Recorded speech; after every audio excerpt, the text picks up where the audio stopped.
Hello and welcome. Greetings from the Offensive Security Group here at Secure IT 360.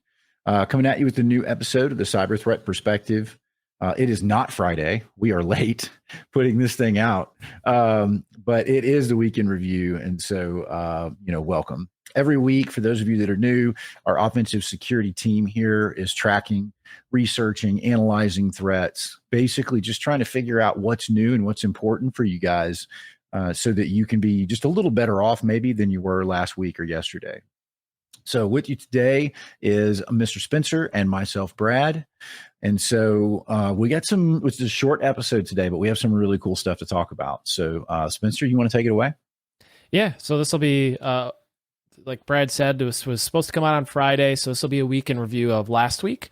We'll be back to our regularly scheduled events on Friday this week with a review of this week. So looking forward to that. Make sure you subscribe and all that good stuff so you stay up to date on those things.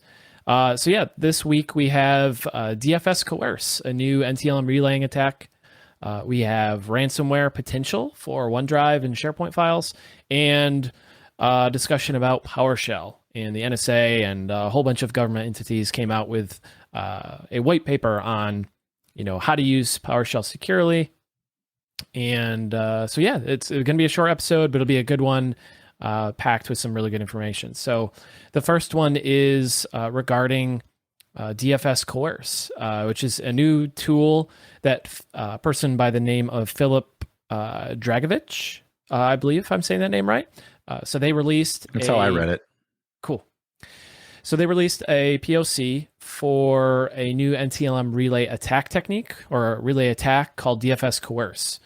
It uses Microsoft's Distributed File System Protocol. So that's MSDFSNM. And just when we thought we couldn't get another iteration of Petit Patam, like another implementation of that, sure enough, here we are. So you might be familiar with Petit Patam. You might be familiar with MSEFS RPC, which is the encrypted file service protocol. This is yet again another adaptation that's based on the Petit Patam attack. And it allows, essentially the TLDR here is it could allow a user with limited privileges on a domain, or just anonymous privileges on the domain, to elevate their privileges to domain admin and kind of take over the domain from a very limited user context. And especially when combined with things like Active Directory certificate services in their default configuration, this could be a pretty powerful attack that it could be very easily carried out from a very limited user context. So great tool, great technique to use if you're a pen tester, but also kind of scary as the blue teamer to yet again have to deal with another iteration of a Petit Patam type situation. Yeah, agreed. And this just kind of further illustrates, and I'm going to pick on Microsoft for just a minute, but this kind of illustrates a larger problem that security experts have been observing in Microsoft's behavior since day one, right? Going all the way back to Windows 95 and DOS days, is there's this entire subset of functionality that is not documented, that is not well understood, but is turned on by default. And, it's all in the name of making things easier, right? We want to have the most functionality we can have. We want it to be super easy. And those two things are incompatible with each other in the technology space, at least. So, as an old school MCSE and like somebody who, used those in the professional environment for a number of years before I got into the security world, I still learn about entire technology subsets that I had no idea even existed. And I would bet active practicing MCSEs would tell you the same thing about some of this stuff. It's like, dude, when did, what were we calling it? The MSDFSNM protocol. When did that exist? When did that come into play in my network? It's scary. Yep. Yeah, it's hardcore Windows internal stuff that, the few experts that there are for hardcore Windows internals know about and research, but a lot of it, like you said, is abstracted away. It's the same kind of thing, I think, with the URI protocol handlers, right? With the Folina stuff we were talking about. It's like, how many people knew that there was a URI protocol for the Microsoft diagnostic tool, or Microsoft. Diagnostic support tool. Like, Yeah.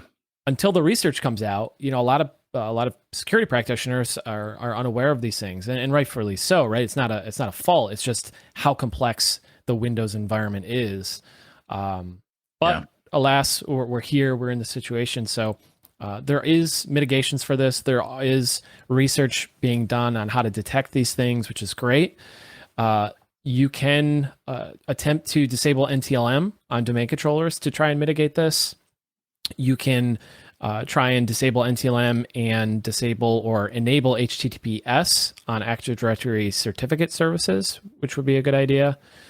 There's extended protection for authentication, which is what Microsoft calls EAP.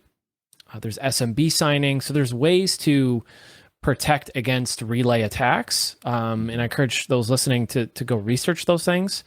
Those things are not easy, right? Disabling NTLM is not necessarily an easy thing. Yeah. Some of the mitigations are not easy or trivial by any means. But nonetheless, that's the position we're in as defenders of environments and things like that. So one final thing I'll say about this is a company called Zero Patch. They have, or they release these micro patches. So they have an agent that runs on your system, and they can actually deploy micro patches for things like this. So they have released a series of free patches to address these NTLM and Kerberos relay attacks.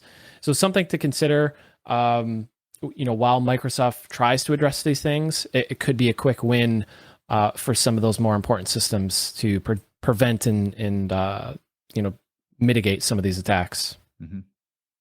Yeah, I expect you're gonna get a lot of mileage out of this one. Yep, for sure. So Proofpoint. Yeah. Proofpoint did some great research, not on bots, but on ransomware in OneDrive and SharePoint. So the TLDR here is they found that by modifying the versioning system or the version number of a file in OneDrive and SharePoint, you could potentially render it unrecoverable. So people are familiar with this. Services like OneDrive and ShareFile, SharePoint, Dropbox, they all have like versioning, right? So you can go back to previous versions of your file, and that's pretty well known. Well, in OneDrive and SharePoint, you can modify the version or the number of versions that are stored. And you can essentially modify the version to make it 1 and then encrypt the document twice to potentially render it unrecoverable. And there's some other things that Proofpoint shares. Too many points. So many SharePoint, points. Proofpoints. They share some additional ideas there for attacking those things. But essentially, it could be a way to ransom files in SharePoint and OneDrive. So something to think about. It's some relatively new research, I think. So the TLDR for me is to make sure that there's strong MFA in place for Office 365. Yeah. Make sure you're not relying on Microsoft to back up your data and back it up yourself. Don't rely on those third-party applications for file versioning and things like that, because that could be rendered insufficient. So, one of the other things that concerns me too is we're seeing a big increase in basically exporting, right? In stealing the information and ransoming it off. There's a word that they're using for it, but it's basically double ransomware, right? Extortion. Yep. And so that concerns me a little bit, because in this case we're nuking the files, right, as part of the process. But if you don't have strong protections around that, and what I have seen personally on pen tests is people don't realize what's in ShareFile. Yep. Because it's an automatic kind of thing that comes with even the lowest level Office tenants. In a lot of cases, email attachments and other individual Office components will auto backup or store it there, and there may be stuff out there you don't even know you have. Yep. So yeah, all interesting. Yeah, it's something to be cognizant of, and like I said, making sure you have good backups in place, and making sure you're not just relying on OneDrive or SharePoint to back those files up. I Agreed. think is a core takeaway for me in that. Agreed. Cool. Well, the last topic is PowerShell. I'm a big fan of PowerShell. PowerShell has been a huge part of my life in IT and security. And anytime I get a chance to talk about PowerShell, I love to, and I can talk about PowerShell. I hadn't noticed. Yeah. I mean, oh wait, how can I point to it? Yeah, right. The book. Yeah, exactly. There's a couple of them right there. I see them. I see the bookshelf. Yeah. Okay. Yep. Anyway. Yeah. So for anybody that can't see in the small text there, this is the PowerShell cookbook. So really good book. I refer to it often.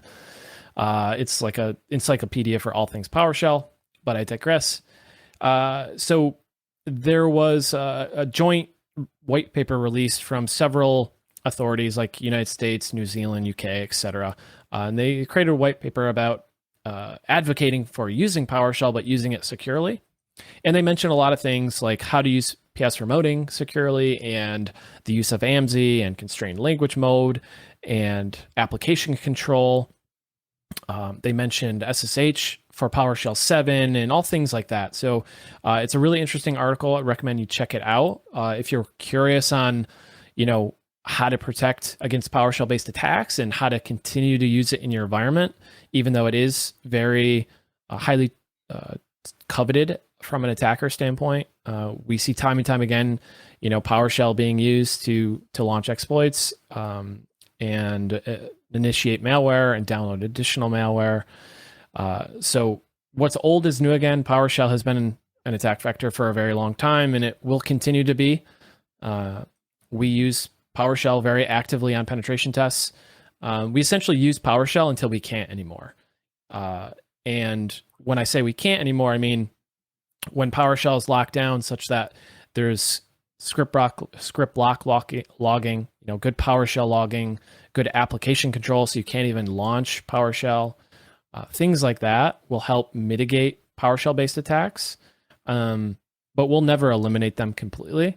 So this is a good white paper and a good refresher on what to do as far as how to protect against PowerShell-based attacks and how to continue to use it securely in your environment. Yeah, I'm happy to see this kind of stuff come out. I'm always a little skeptical when the government puts out stuff like this, just because, and I'm absolutely not being critical, because the fact that they're spending time, money, and effort to put this thing together is awesome. However, they tend to be behind the curve. Just the nature of the bureaucracy, right? Is they tend to have information that's a little bit out of date.